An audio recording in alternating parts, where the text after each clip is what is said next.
Hello, dear friends. I hope you're doing well. Our discussion today will be on research variables.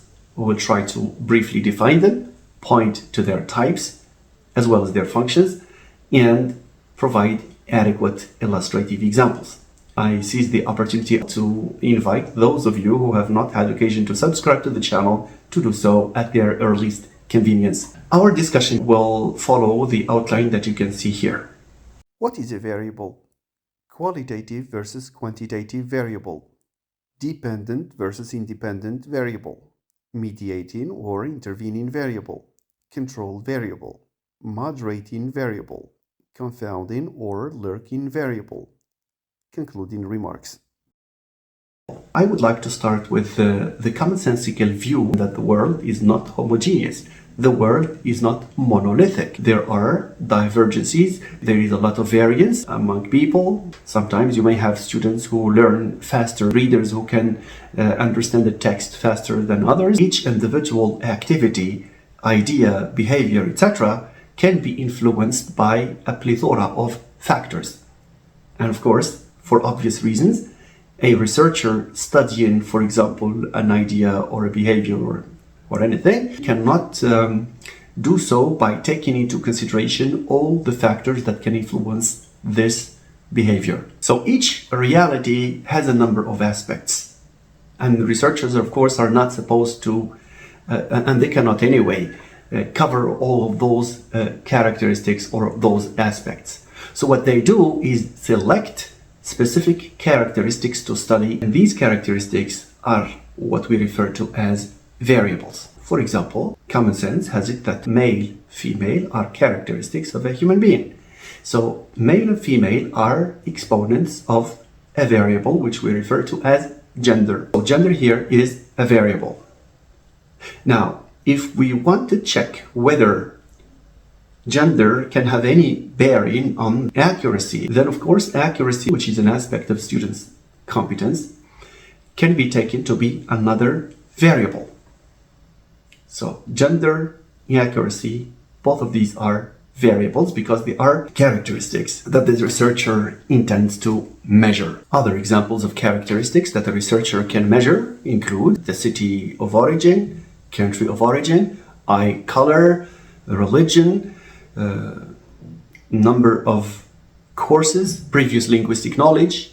The list is theoretically endless. Note please that in quantitative data analysis there are variables that can take numbers but without any mathematical value. But there are other variables that take numbers that have a significant mathematical value. Let's take the variable of gender. A variable of gender bifurcates into male and female, and male and female is not a quantitative variable because we have only two. Whatever human being we study, for this characteristic, he or she will be either a female or a male. And therefore, we cannot call it a quantitative variable. It's qualitative. It's also categorical because the numbers serve the purposes of establishing categories, one for male, two for female, etc. For eye color, one for green, two for blue, three for brown. Compare this with age, for example. In the variable of age, we don't have 1 and 2 or 1 and 2 and 3 only. It's continuous.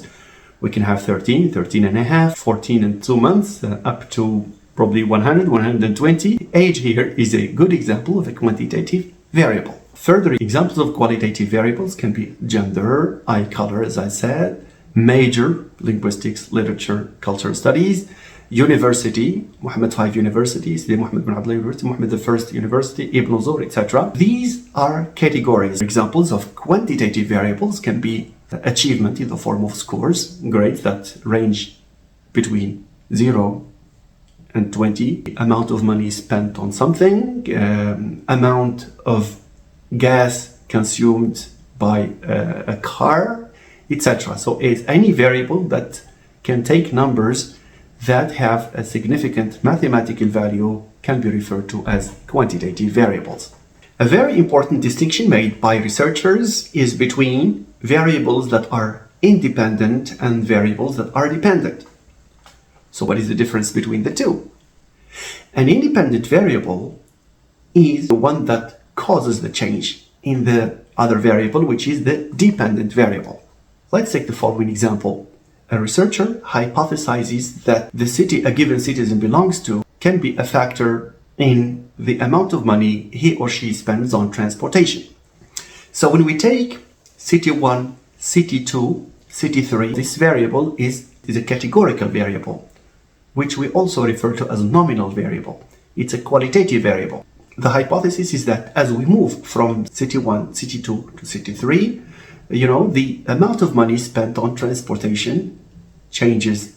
So here, the city variable, which is illustrated in 1, 2, and 3, is an independent variable because change in the city is likely to cause a change in the other variable, which is the amount of money spent on transportation. So here, amount of money spent on transportation is the dependent variable because its value, the numbers that we have there, change as we change the values of the independent variable, which is the city. So city is an independent variable. Amount of money spent on transportation is a dependent variable. There might be variables that come between the independent variable and the dependent variable in such a way that the influence of the independent variable on the dependent variable is somehow mediated by this in-between variable, which is referred to as a mediator or a mediating variable or an intervening variable. Here is an example. Everyone would agree that smoking can cause people to die. But in what way does smoking cause death? You might want to respond that smoking causes death because it causes lung cancer. So here, what immediately causes death? Is it smoking or lung cancer? So it's like a chain. Smoking causes lung cancer causes death, so smoking causes death. So it's like variables that are related by transitivity. Because we cannot study all the variables associated with a human being, with a behavior, with an idea at once, some variables need to be held constant in the course of a study. Let's take the example of gender and language achievement, just for the sake of a simple example. Just imagine that the participants in such a study are all 30-year-olders and above. Whatever result is achieved in this study can be dubious in a sense because there will be this comment, your participants are all from 30 and above. What if there were participants aged 18? Age here can be a variable that should be controlled. Same thing for social class. If a researcher targets only upper social classes, then the result will be that these maybe achieve high thanks to their social status. Previous linguistic background. If the participants are all monolinguals, chances are that there will be this critique that if there had been participants who knew 2 more languages apart from their mother tongue, their performance in English would be different. So linguistic background here is another variable that needs to be controlled.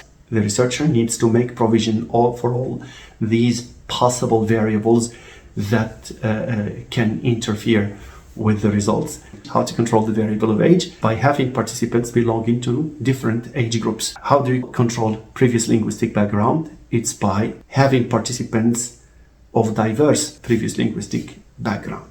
Sometimes there are research variables that can cause the relationship between the dependent and the independent variable to be either strong or weak or to nullify it altogether.